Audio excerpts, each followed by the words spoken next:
Israel Hamas യുദ്ധം എന്നവസാനിക്കും? ഈ ചോരക്കളി എന്ന് തീരും? ഈ ആശങ്ക പങ്കുവെക്കാത്തവരായി ആരുമുണ്ടാകില്ല.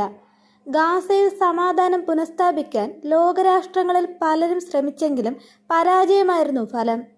ഇപ്പോഴിതാ ഈജിപ്തും ഖത്തറും മുന്നോട്ട് വെച്ച വെടിനിർത്തൽ കരാർ ഹമാസ് അംഗീകരിച്ചുവെന്നുള്ള ശുഭവാർത്തകൾ പുറത്തുവരുന്നു. റാഫയുടെ ചില ഭാഗങ്ങളിൽ നിന്ന് പ്രദേശവാസികളോട് ഒഴിഞ്ഞു പോകാൻ ഇസ്രയേൽ സൈന്യം നിർദ്ദേശിച്ച് മണിക്കൂറുകൾക്കകമാണ് ഗാസയിൽ വെടിനിർത്തൽ കരാർ ഹമാസ് അംഗീകരിച്ചത്. കരാർ അംഗീകരിക്കുന്നതിനായി ഹമാസ് തലവൻ ഇസ്മായിൽ ഹനിയ ഖത്തറിനെയും ഈജിപ്തിനെയും അറിയിച്ചതുമാണ്. വെടിനിർത്തൽ കരാറിനുള്ള നിർദ്ദേശം ഹമാസ് അംഗീകരിക്കുന്നതായി പ്രഖ്യാപിച്ചതിന് പിന്നാലെ ഇസ്രയേലിന്റെ യുദ്ധ ക്യാബിനറ്റ് റാഫേൽ സൈനിക നടപടിയുമായി മുന്നോട്ടു പോകാൻ തീരുമാനിച്ചത് കാര്യങ്ങൾ കൂടുതൽ വഷളാക്കിയിരിക്കുകയാണ്.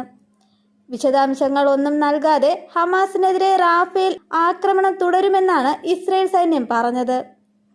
ഏറ്റവും പുതിയ റിപ്പോർട്ട് അനുസരിച്ച് നഗരത്തിന്റെ ഒരു ഭാഗത്തു നിന്ന് 1,00,000 പാലസ്തീനികളെ ഒഴിപ്പിക്കാൻ ഉത്തരവിട്ടതിന് ശേഷം കിഴക്കൻ റാഫയിൽ ഇസ്രയേൽ വ്യോമാക്രമണം നടത്തിക്കൊണ്ടിരിക്കുകയാണ്.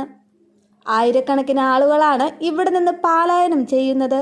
1.4 മില്യൺ പാലസ്തീൻ സിവിലിയന്മാർ അഭയം പ്രാപിച്ചിട്ടുള്ള റാഫേൽ ഹമാസിനെ ലക്ഷ്യമിട്ടുള്ള ആക്രമണങ്ങൾ നടത്തുകയാണെന്ന് ഇസ്രയേൽ സൈന്യം പറയുന്നുണ്ട്.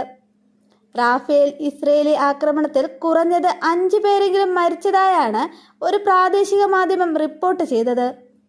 പ്രദേശത്ത് കരയാക്രമണം ആരംഭിക്കുമെന്ന് ഇസ്രയേൽ അറിയിച്ചിരുന്നു.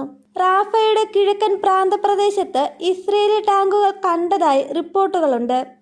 അയൽരാജ്യമായ ഈജിപ്തുമായുള്ള റാഫയുടെ അതിർത്തിയിൽ നിന്ന് 200 മീറ്റർ അടുത്തെത്തിയതായി പാലസ്തീൻ സുരക്ഷാ ഉദ്യോഗസ്ഥരും ഈജിപ്ഷ്യൻ ഉദ്യോഗസ്ഥരും സ്ഥിരീകരിച്ചിട്ടുണ്ട്.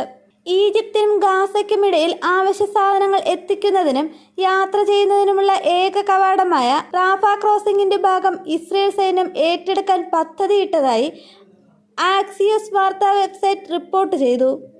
റാഫേൽ ആക്രമണം നടത്തരുതെന്ന് US പ്രസിഡന്റ് ജോ ബൈഡൻ നെതന്യാഹുവിനോട് ആവശ്യപ്പെട്ടതായി വൈറ്റ് ഹൗസ് അറിയിക്കുകയും ചെയ്തതാണ്.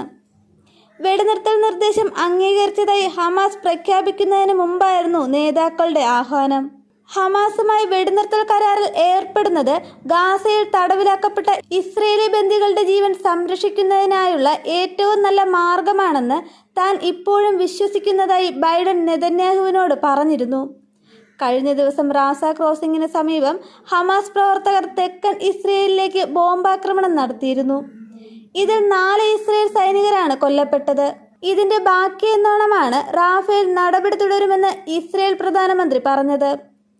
റാഫയുടെ കിഴക്കൻ പ്രദേശങ്ങളിൽ നിന്ന് ഏകദേശം 1,00,000-ഓളം പാലസ്തീനികളെ ഒഴിപ്പിക്കാൻ ഇസ്രയേൽ ഉത്തരവിട്ടിട്ടുണ്ട്. ഗാസയുടെ മറ്റു ഭാഗങ്ങളിൽ നിന്നുള്ള ഏകദേശം 10,00,000-ലധികം സാധാരണക്കാർ അഭയം പ്രാപിച്ചിരിക്കുന്ന പ്രദേശമാണിത്. ഞങ്ങളുടെ ബന്ദികളെ മോചിപ്പിക്കുന്നതിനും യുദ്ധത്തിന്റെ മറ്റു ലക്ഷ്യങ്ങൾ കൈവരിക്കുന്നതിനും ഹമാസിനുമേൽ സൈനിക സമ്മർദ്ദം ചെലുത്തുന്നതിനായി റാഫയിൽ ആക്രമണം തുടരുമെന്ന് നെതന്യാഹു പ്രഖ്യാപിച്ചിരുന്നു.